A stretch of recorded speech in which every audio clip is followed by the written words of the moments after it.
ദീനെ ഇലാഹി എന്ന് പറഞ്ഞത് അക്ബർ, മഹാനായ അക്ബർ എന്നാണ് ഞാൻ പറയുക. കാരണം അദ്ദേഹം ഒന്നും ഇല്ലാത്തതിൽ നിന്ന് അദ്ദേഹത്തിന് അച്ഛന് എല്ലാം നഷ്ടപ്പെട്ടു പോയിരുന്നു. ആ നഷ്ടപ്പെട്ടതിൽ നിന്ന് പിന്നീട് ഒരു വലിയ സാമ്രാജ്യം, അക്കാലത്ത് ഏറ്റവും വലിയ സാമ്രാജ്യങ്ങൾ ഒന്നായിട്ടുള്ള രണ്ട് പ്രധാനപ്പെട്ട സാമ്രാജ്യങ്ങളായിരുന്നു. ഒന്ന് സ്പെയിനായിരുന്നു, അവിടെ ഫിലിപ്പ് സെക്കൻഡ് എന്ന് പറയുന്ന രാജാവായിരുന്നു.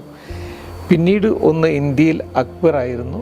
അതേപോലെ ക്വീൻ എലിസബത്ത് ആയിരുന്നു ഇംഗ്ലണ്ടിൽ ഉണ്ടായിരുന്നത്.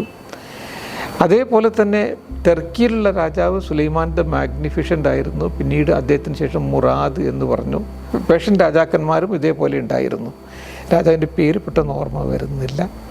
അപ്പോൾ ഇവർക്കെല്ലാം തന്നെ രാജാക്കന്മാരായി, വലിയ രാജാക്കന്മാരായിരുന്നു. പക്ഷേ ഏറ്റവും വലുത് ഒന്ന് ഈ സ്പെയിനിലെ രാജാവും അതേപോലെ തന്നെ രണ്ടാമത്തേത് അക്ബറുമായിരുന്നു.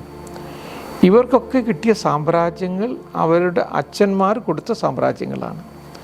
പക്ഷെ അക്ബറിൻ്റെ കയ്യിൽ അച്ഛൻ കൊടുത്തു എന്ന് പറയാൻ വെറും ഡൽഹി മാത്രമേ ഉണ്ടായിരുന്നു. ബാക്കിയുള്ള സ്ഥലങ്ങൾ മുഴുവനും അന്യാധീനപ്പെട്ടു പോയിരുന്നു. അവിടുന്ന് ഇത്ര വലിയൊരു സാമ്രാജ്യം, ഇന്നത്തെ സൗത്ത് ഇന്ത്യ കൂടാതെയുള്ള നമ്മുടെ ഇന്ത്യ, ബംഗ്ലാദേശ്, പാകിസ്ഥാൻ, അഫ്ഗാനിസ്ഥാൻ, ഇത്ര വലിയൊരു സാമ്രാജ്യം കെട്ടിപ്പടുത്തൊരു മഹാമനുഷ്യനായിരുന്നു അക്ബർ. അതിന് പുറമെ എല്ലാ ആളുകളെയും ഒന്നിപ്പിക്കണം, ഹിന്ദുക്കളെയും മുസ്ലിങ്ങളെയും പ്രത്യേകിച്ച് ഒന്നിപ്പിക്കണം എന്നുള്ളതിലേക്ക് പ്രധാനപ്പെട്ടുള്ള മഹാഭാരത, രാമായണ പോലുള്ള മുസ്ലിങ്ങൾ മനസ്സിലാക്കേണ്ട, ഹിന്ദുത്വത്തെക്കുറിച്ച് മനസ്സിലാക്കാൻ മുസ്ലിങ്ങൾ മനസ്സിലാക്കേണ്ട കാര്യങ്ങൾ മുഴുവനും പേർഷ്യനിലേക്ക് അദ്ദേഹം ട്രാൻസ്ലേറ്റ് ചെയ്യിപ്പിക്കുകയുണ്ടായി. അങ്ങനെയാണ് അതിന് ശേഷമാണ് അദ്ദേഹം രജപുത്രന്മാരിൽ നിന്ന് കല്യാണം കഴിക്കുന്നത്. അതിനു മുമ്പും കല്യാണങ്ങൾ രജപുത്രന്മാർ കഴിച്ചിട്ടുണ്ട്. പക്ഷേ ആ രജപുത്ര സ്ത്രീകളെ മതം മാറ്റിയതിന് ശേഷമായിരുന്നു. പക്ഷേ മതം മാറ്റാതെ ഹർക്കാബായി എന്ന് പറയുന്ന രജപുത്ര സ്ത്രീയെ മീവാർ വംശത്തിൽപ്പെട്ട ആദ്യം കല്യാണം കഴിച്ചു. അങ്ങനെ 2-3 കല്യാണങ്ങൾ അദ്ദേഹം രജപുത്രന്മാരിൽ നിന്ന് കല്യാണം കഴിക്കുന്നുണ്ട്. അതോടുകൂടി ഹിന്ദുക്കളെയും മുസ്ലിങ്ങളെയും ഒന്നിപ്പിക്കാൻ കഴിഞ്ഞു. വീണ്ടും ഇതിനെക്കുറിച്ച് കൂടുതൽ മനസ്സിലാക്കാൻ, താത്വികമായി മനസ്സിലാക്കാൻ വേണ്ടിയായിരുന്നു അദ്ദേഹം ഈ ദീനെ ഇലാഹി എന്ന സ്ഥലത്ത് വെച്ചുള്ള ഡിസ്കഷൻസ് സംഘടിപ്പിച്ചിരുന്നത്. ആ ഡിസ്കഷൻ എവിടെ പഠിപ്പിച്ച സ്ഥലം അതാണ് nursery of Indian secularism.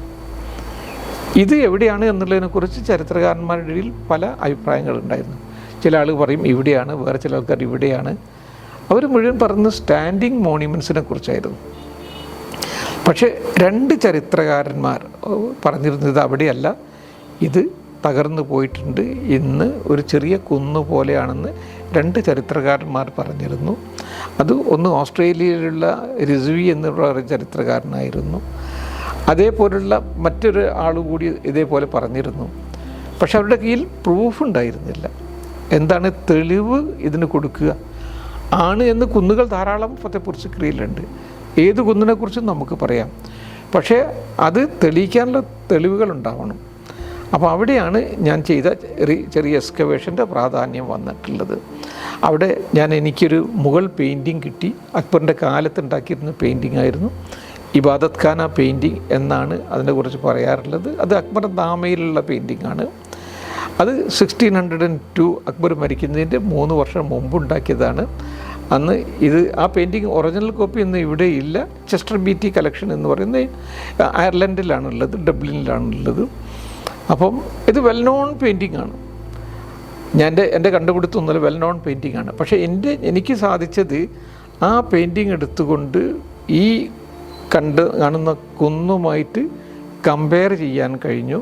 Compare ചെയ്തതിന് ശേഷം പിന്നീട് ഞാൻ എക്സ്കവേറ്റ് ചെയ്തു. 2 വർഷം പിടിച്ചു എക്സ്കവേറ്റ് ചെയ്യാൻ.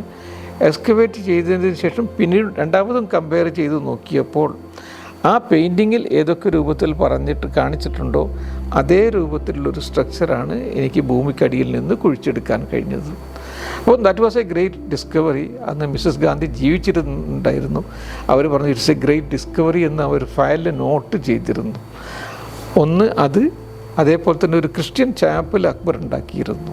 അത് മറ്റുള്ള ഈ വാഗ്വാദത്തിൽ പങ്കെടുക്കാൻ വേണ്ടി ക്രിസ്ത്യൻ ഗ്രൂപ്പ്സിനെ ക്ഷണിച്ചപ്പോൾ അവർക്ക് താമസിക്കാനും അവരുടെ പ്രാർത്ഥനയ്ക്ക് വേണ്ടിയും ഒരു ചെറിയ ക്രിസ്ത്യൻ ചാപ്പൽ ഉണ്ടാക്കിയിരുന്നു. അതും എനിക്ക് കണ്ടുപിടിക്കാൻ കഴിഞ്ഞു. പിന്നീട് വർഷങ്ങൾക്ക് ശേഷം ഞാൻ പിന്നീട് പിന്നെ ഗോവയിൽ ആർക്കിയോളജിക്കൽ സർവേ ഓഫ് ഇന്ത്യയിൽ ജോലി ചെയ്യുമ്പോൾ അവിടുന്ന് ഈ വാഗ്വാദത്തിൽ പങ്കെടുക്കാൻ വന്ന ഡിസ്കഷനിൽ പങ്കെടുക്കാൻ വന്ന ഈ ക്രിസ്ത്യൻ ഫാദേഴ്സ് രണ്ടാമത് തിരിച്ചു പോവുകയുണ്ടായി. അവരുടെ അസ്ഥി എനിക്ക് അവിടെ വെച്ചിട്ട് ഗോവയിൽ വെച്ച് കണ്ടെടുക്കാൻ കഴിഞ്ഞു. ആ ഡിസ്കവറി അവിടെ വെക്കാനും ഇതിൻ്റെ ഒരു അനുബന്ധം എന്നോണമുള്ള ഡിസ്കവറി അവിടെ 9 വർഷത്തിന് ശേഷം ചെയ്യാൻ കഴിഞ്ഞു.